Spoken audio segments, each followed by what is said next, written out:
If you rely on the mainstream media for your source of information, you will think that President Donald Trump's first 100 days in office have been filled with nothing but golf weekend trips, joyriding Teslas around the White House, destroying roads with the letters BLM on them, implementing tariffs and isolating America from the rest of the world as a result, destroying our children's education system, blaming Ukraine for the Russia-Ukraine war and yelling at Zelensky and refusing to help him, and renaming the Gulf of Mexico to the Gulf of America. That's what NBC News would have you believe, as they posted pretty much only photos of that describing Trump's first 100 days in office. But for anybody who's been paying attention, you'll know that what we've seen over the last 100 days has been a historic and unprecedented pace set by President Donald Trump when it comes to fulfilling campaign promises and delivering what the majority of American voters have asked for. I'm going to cover what Trump has really done over his first 100 days, and I'm actually going to use part of Kamala Harris's speech to help me cover that.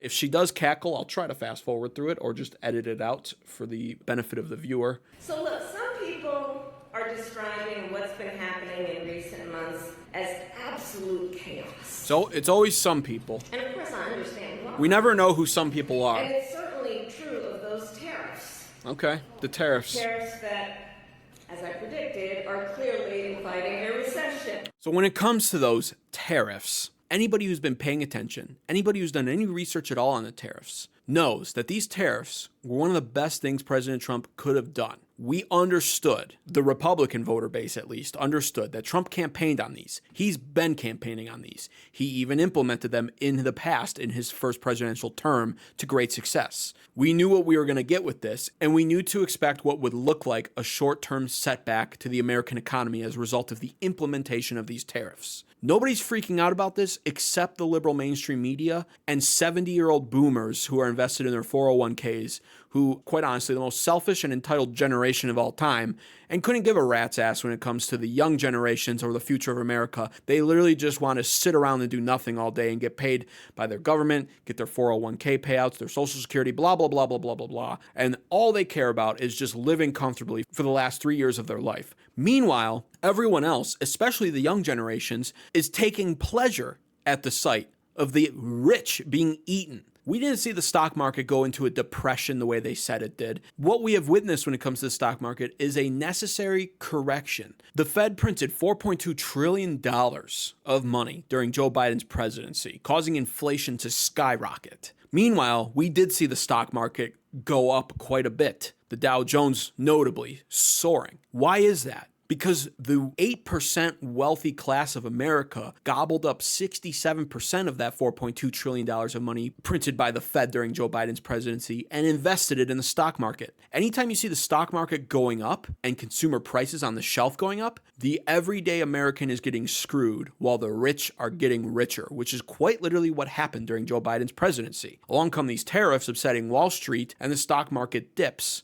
This is called a correction. On top of that, these tariffs are forcing friend and foe alike across the world to reevaluate their trade deal with America and come back to the negotiating table to create better trade deals, ones that are much more fair for America. We've been more than fair to other countries across the world, but they have been less than fair. Trump knows this. He's a businessman. And finally, when it comes to these tariffs, perhaps the best thing I've seen come from them is not the $2 billion that America is generating daily, by the way, because that's another thing that's happening. But the best thing that I've seen come from this so far is the trade deal that's being worked out between India and America now. You see, when it comes to trade and our production overseas, we should not be relying on China to produce our goods. We should not be investing anything into China. They are a country that hates us.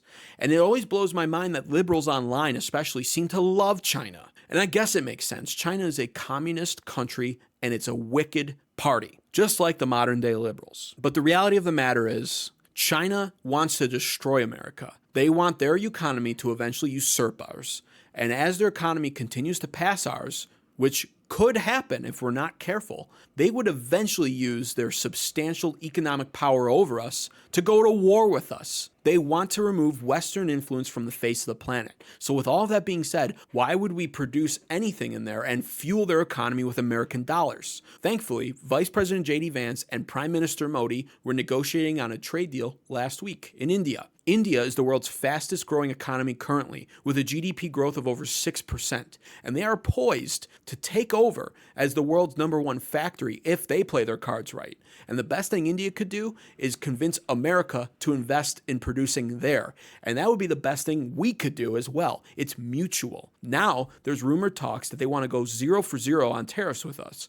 That would make our prices cheaper, help our American economy, help their economy, and it would be the best deal possible, all while America is working to double our bilateral trade with India by the year 2030, fueling their economy even more. China is playing the trade war wrong, and the tariffs have exposed all of this. China is too stubborn to play this right, so they're playing tariff chicken with America and Trump, and they're hurting themselves in the process. Meanwhile, all these other countries smell blood in the water, and like the sharks that they are, they're jumping at the chance to take China's place in various different fields. So that's the true result of these tariffs. Yes, it's a tax on the citizen. I agree with that statement to a degree. However, what I don't agree with is the fact that tariffs are inflationary. They are not. Inflation, by definition, is a continual and gradual increase in price. So long as they don't keep getting increased, a tariff is just a one-time increase. Tariffs are actually de facto deflationary if you've done your research on what they do, because the long-term effect of tariffs is going to be glorious. We have over $7 trillion of pledged investments from foreign manufacturers and factories across the world looking to either reshore back to America to avoid these Trump tariffs or come to America for the first time ever and begin producing in America. And what we can't get back to America or in America for the first time, we should absolutely move out of China and into India. That's what's going on with these tariffs, and that's why I'm a fan of them. Let's continue. Into thinking everything is chaos. I know it may feel that way, but understand what we are in fact witnessing is a high velocity event. I agree with that. Trump's moving. Where a vessel is being used for the swift implementation of an agenda that has been decades in the making. All right, let's talk about that real fast. That's what we call a narcissistic projection. And the longer I live in life and the more I pay attention to politics, the more I come to an understanding that the Liberal Party, especially the modern day Liberal Party, is a conglomerate of narcissistic qualities. And one of their tactics that they've used effectively for probably the last 10, 20 years at least is narcissistic projection, where essentially a narcissist takes everything that they're doing wrong personally and projects it onto their victim, shining a false spotlight onto them so that all of the concentration and focus goes on to anybody but themselves while they continue to act egregiously and deplorably. So a vessel, implying a hollow shell of a human being in the office being controlled like a puppet. She's implying that that's Trump? Because what does that statement remind you of? A vessel being used to implement an agenda. I seem to remember somebody, certainly over the last 5 years, that I felt like was a hollow shell of a human being used as a vessel to implement an agenda. And on top of that, I actually remember them replacing that vessel with somebody else who felt like a vessel that they wanted to continue to use to keep implementing their agenda. But it certainly wasn't Trump. An agenda to slash public education. Yep. Let's talk about that just real fast as well. This is perhaps not a 90-10 or 80-20 issue, but the majority of America does in fact like what President Donald Trump is doing when it comes to the Department of Education. We do not want woke and DEI policies in our schools, brainwashing our children. And this is one of the major problems of why we're seeing everything from a social standpoint in America is just, it seems to be falling apart. Why is that? It's because the liberals have controlled our education system for 50 years or more. This Department of Education system has received billions of dollars of funding and gotten literally zero results, and in some cases, negative results. Our children are getting dumber, and that's because they're not focused on educating our children. They're focused on brainwashing them with liberal narrative and rhetoric, false principles and ideologies that allow these kids to graduate, grow up without a purpose, and wander around the world lost. All because they would rather peddle and invest in woke ideologies being taught to our children, rather than useful subject material. An agenda to shrink government Also, when has that ever been a bad thing? Maybe this is a right-wing take, but more government is not a good thing. More government is excessive, more government is waste, and that's why DOGE had to be created. All while giving tax breaks to the wealthiest among us. They can't even say that. I mean, she's saying it right now, but she's an idiot. They can't even say that anymore. Here's the thing, going back to the tariffs for a second. Tariffs make the most sense if income tax is replaced with them or removed essentially altogether. I think Trump's gearing up to do that. It's been pretty open that they want to get rid of the IRS. They want to remove income tax for American citizens. That would be amazing. Not to mention, Trump talks about all the time about how he wants to remove income tax for anybody making under $200,000 a year. So if he can't remove income tax altogether, he wants to at least get rid of it for people making under $200,000 a year. That's the opposite of giving tax breaks to the rich. By the way, an agenda that is not lowering costs. Also not true. Inflation's been down for the past 2 months, lower than projected each time. Egg prices are down 50%. Gas is down, with the price per barrel being down from $4.20 to now $3, and it's going to lower again. And as these trade deals continue to be made with other countries, our everyday costs and prices are going to continue to fall. Another thing we're waiting on is too late Jerome of the Fed to lower interest rates, which he should by default be doing already with inflation being down 2 months in a row. There are so many healthy economic signs, but there is a very deliberate lag in the progress of the American economy because that lag suits the liberal agenda. Trump is doing a great job and they don't want you to know that. So they're delaying it as much as possible. They're delaying everything from even the border. That's another accomplishment. They didn't even mention NBC on their Instagram post. When you swipe through the pictures of Trump's first 100 days, not a single solitary mention of the border, which is a majority issue to Americans. The most successful border security we've ever seen out of a president. 99.999% secure. No mention of that. And that's because when it comes to the border,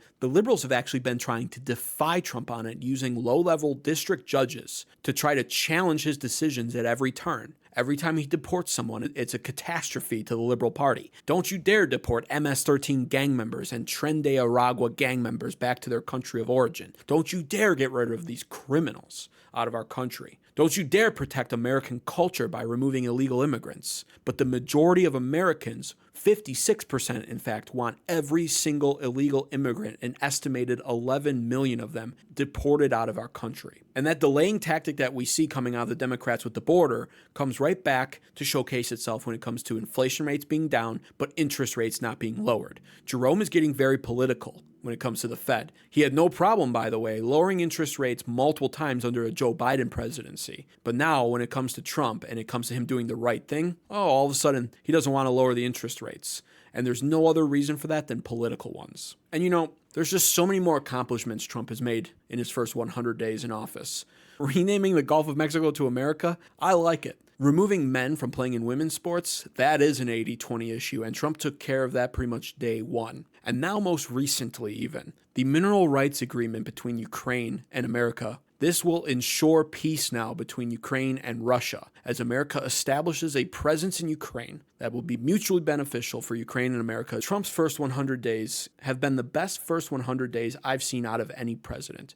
And what we are currently undergoing right now is an information war. The mainstream media, losing relevancy by the day, is attempting to go out with a bang, using what relevancy they do have left to perpetuate the most egregious lies and false narratives possible to try to turn anybody against Trump they possibly can. And it is sort of working with the boomer generation, but it is, thankfully, a losing war when it comes to the future, because millennials don't buy it, and Gen Z certainly doesn't buy it. The future of America looks bright, and as mainstream media continues to diminish, and the internet and independent journalists continue to rise, Trump's accomplishments and successes are guaranteed to be secured in the channels of history as one of the most successful presidencies of all time. Of that, I have no doubt. We here on the internet, and we, the people in general, will ensure that Trump's legacy is reported fairly and remembered accurately. And I cannot wait to see the day where mainstream media goes extinct. Glory to America. God bless the USA.